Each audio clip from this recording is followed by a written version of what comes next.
இந்த செய்தியை உங்களுக்காக வழங்குவது யூரோ குரூப் மலேசியா.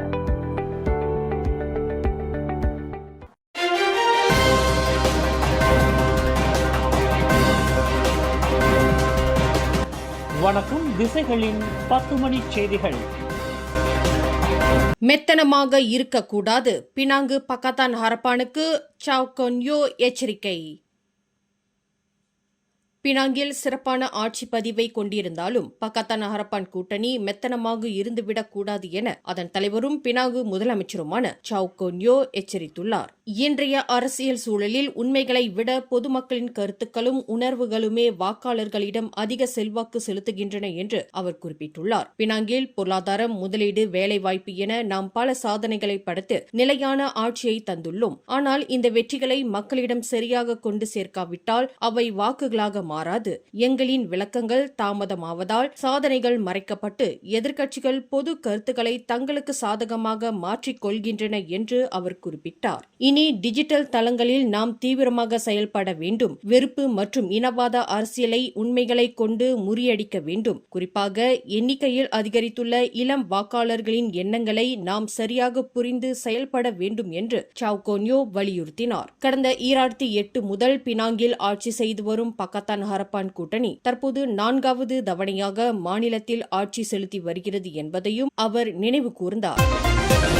செயற்கை நுண்ணறிவான AI மற்றும் அதிவேக தொழில்நுட்ப வளர்ச்சிக்கு ஏற்ப கொலகங்சார் அரச கல்லூரி போன்ற நாட்டின் பாரம்பரிய பள்ளிகள் தங்களது கல்வி முறையில் புதிய மறு வடிவமைப்பை மேற்கொள்ள வேண்டும் என பேரா சுல்தான் நஸ்ரின் ஷா வலியுறுத்தியுள்ளார். இன்று கோலாலம்பூரில் நடைபெற்ற பிரேக்கிங் பட் நாட் புரோக்கன் புத்தக வெளியீட்டு விழாவில் பேசிய சுல்தான் நஸ்ரின் ஷா இன்றைய பட்டதாரிகளிடம் மொழி ஆளுமையும் விமர்சன சிந்தனையும் குறைந்து வருவதாக சுட்டிக்காட்டினார். வெறும் பொருளாதார தேவைகளுக்கான மனித வளத்தை மட்டும் உருவாக்காமல் நற்பண்புகள், சமூக சிறப்புகள் மற்றும் தனித்திறன்கள் நிறைந்த ஒரு சிறந்த தலைமுறையை உருவாக்க கல்வி முறை மாற வேண்டும் என்று அவர் கேட்டுக் கொண்டார். தொடர்ந்து பேசிய கொலகங்சார் அரச கல்லூரி வாரிய தலைவர் தான்ஸ்ரீ டாக்டர் அமர் தஜுடின் அலி 2008ஆம் ஆண்டு முதல் பள்ளி அறக்கட்டளை மூலம் 36 மில்லியன் ரிங்கெட்டிற்கும் அதிகமான நிதி திரட்டப்பட்டு புதிய உள்கட்டமைப்புகள் மற்றும் மாணவர் கல்வி மேம்பாட்டிற்காக வெற்றிகரமாக முதலீடு செய்யப்பட்டுள்ளதாக குறிப்பிட்டார்.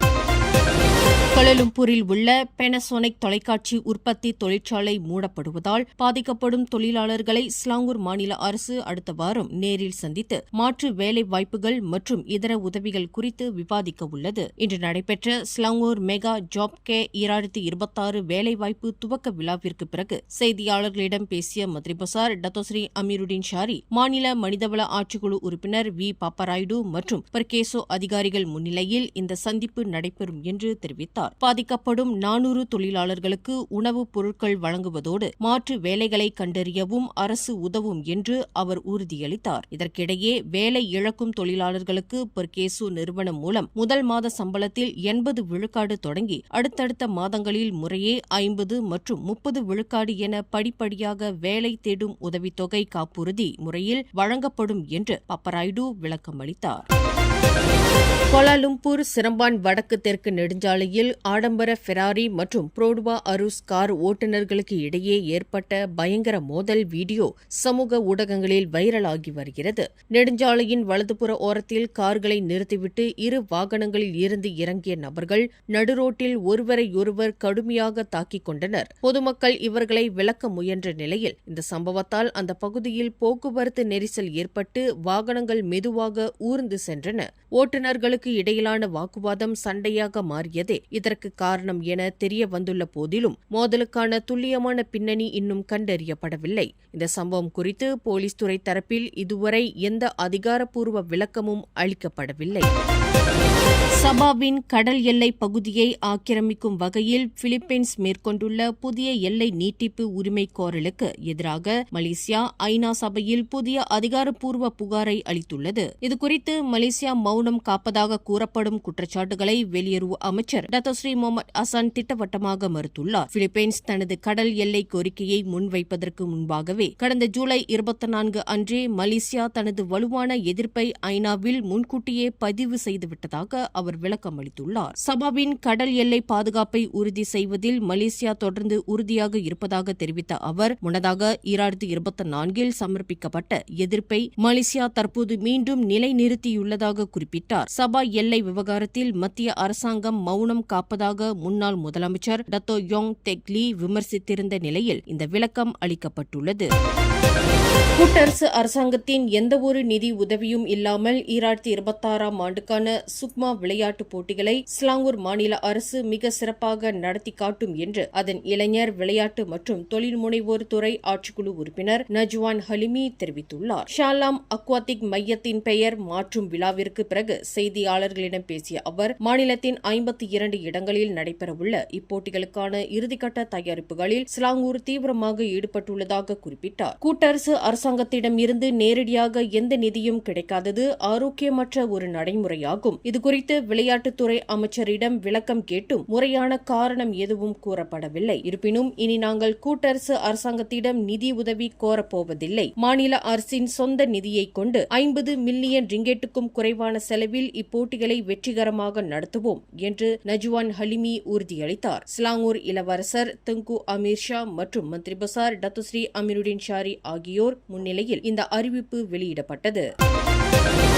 வரவிருக்கும் மலாக்கா மாநில தேர்தலில் கூட்டணி கட்சிகளுடன் தொகுதி பங்கீடு, குறிப்பாக தொகுதி மாற்று முறை குறித்து பேச்சுவார்த்தை நடத்த பாரிசான் நேஷனல் தயாராக இருப்பதாக அதன் தலைவர் டத்தோஸ்ரீ அஹ்மத் ஜைட் அமிடி தெரிவித்துள்ளார். இன்று கூடாட்டில் ருங்கூஸ் கலாச்சார விழாவை தொடக்கி வைத்த பின்னர் செய்தியாளர்களிடம் பேசிய அஹ்மத் ஜாஹிட், ஏற்கனவே வெற்றி பெற்ற தொகுதிகளை எந்தவொரு கட்சியும் விட்டுக் கொடுக்கக்கூடாது என்ற நிபந்தனையுடன் சம எண்ணிக்கையிலான தொகுதிகளை தங்களுக்குள் மாற்றிக்கொள்வது குறித்து பேசலாம் என்றார். முன்னதாக மலாக்காவில் கடந்த முறை வென்ற 21 தொகுதிகளிலும் பாரிசான் நேஷனல் மீண்டும் போட்டியிடும் என ஜைட் அமிடி அறிவித்திருந்ததை PKR இளைஞர் பிரிவு விமர்சித்திருந்தது. இதற்கு பதிலளித்த அஹ்மத் ஜாஹிட், தொகுதி பங்கீட்டிற்கான கதவு முழுமையாக மூடப்படவில்லை. நேர்மையான முறையில் பேச்சுவார்த்தை நடத்த மற்ற கட்சிகள் முன்வந்தால் மலாக்காவில் மட்டுமின்றி அவர்கள் வசமுள்ள மற்ற மாநிலங்களிலும் தொகுதி மாற்று முறை குறித்து பேச பாரிசான் நேஷனல் தயாராக உள்ளது என்று தெளிவுபடுத்தினார்.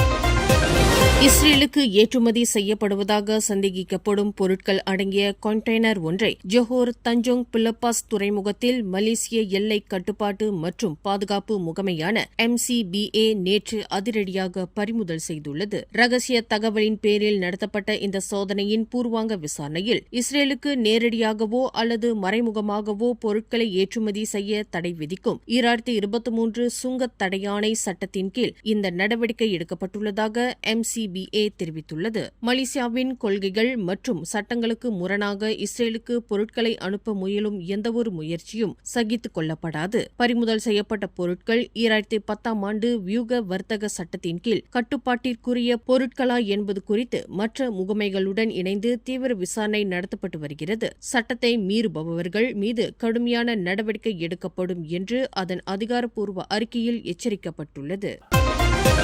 பர்சத்து கட்சியிலிருந்து அண்மையில் விலகிய தலைவர்கள் மற்றும் உறுப்பினர்கள் தங்களது அரசியல் போராட்டத்தை தொடர பார்ட்டி வவாசான் நெகாரா எனும் வவாசான் கட்சி தனது கதவுகளை திறந்து வைத்துள்ளதாக அறிவித்துள்ளது. இதுகுறித்து வவாசான் தெரங்கானு ஒருங்கிணைப்பாளர் டத்தோ அப்துல் அஜீஸ் இஸ்மாயில் வெளியிட்டுள்ள அறிக்கையில், புதிய தேசிய ஒருமித்த கருத்து எனும் தத்துவத்தின் கீழ் மக்கள் நலனை முன்னிறுத்தி முதிர்ச்சியான அரசியலை தொடர விரும்பும் முன்னாள் பர்சத்து தலைவர்களுக்கு வவாசான் கட்சி ஒரு சிறந்த புதிய தளமாக அமையும் என்று குறிப்பிட்டுள்ளார். முன்னதாக பர்சத்து தெரங்கானு தலைவர் டத்தோ ரசாலி இத்ரிஸ், தகவல் தொடர்பு தலைவர் முகமது ஜவாவி மற்றும் பொருளாளர் முகமது சுஹைமி ஆகியோர் தங்களது பதவிகளை ராஜினாமா செய்வதாக நேற்று அறிவித்திருந்தனர். இந்த நிலையில் முன்னாள் பர்சத்து தலைவர்கள் வவாசான் கட்சியுடன் இணைந்து தங்களது அரசியல் பயணத்தை தொடர வேண்டும் என்ற கட்சியின் தேசிய தலைவர் டத்தோஸ்ரீ அம்சா ஜைனுடினின் நிலைப்பாட்டிற்கு ஏற்ப இந்த அழைப்பு விடுக்கப்பட்டுள்ளதாக அப்துல் அஜீஸ் தெரிவித்துள்ளார்.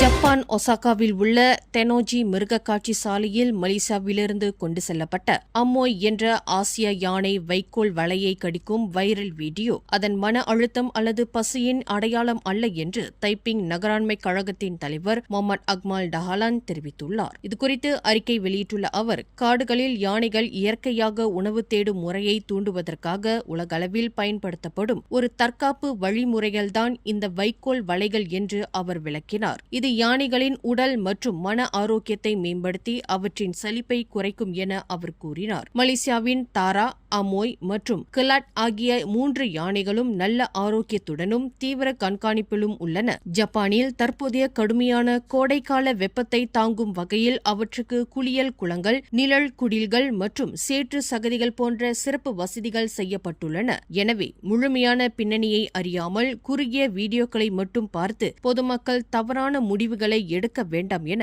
முகமது அக்மல் டஹலான் கேட்டுக்கொண்டார். நாட்டில் எல்லை நுழைவாயில்கள் வழியாக செயல்படும் போதைப்பொருள் கடத்தல் கும்பல்களால் விமான நிலைய ஊழியர்கள் மற்றும் விமான போக்குவரத்து பணியாளர்கள் குறிவைக்கப்பட்டு பயன்படுத்தப்படும் அபாயம் குறித்து அவர்கள் முழு விழிப்புணர்வுடன் இருக்க வேண்டும் என பாதுகாப்பான சமூகத்திற்கான கூட்டணியின் தலைவர் தான்ஸ்ரீ லீலாம்தாய் வலியுறுத்தியுள்ளார். அண்மையில் மலேசிய விமான ஓட்டி ஒருவர் ஜகார்த்தாவில் போதைப்பொருள் கடத்தல் குற்றச்சாட்டின் கீழ் கைது செய்யப்பட்டதைத் தொடர்ந்து விமான நிலைய பாதுகாப்பை பலப்படுத்துவதற்கான விரிவான திட்டத்தை 2 வாரங்களுக்குள் சமர்ப்பிக்குமாறு உள்துறை மற்றும் போக்குவரத்து அமைச்சகங்களுக்கு அமைச்சரவை உத்தரவிட்டுள்ளது.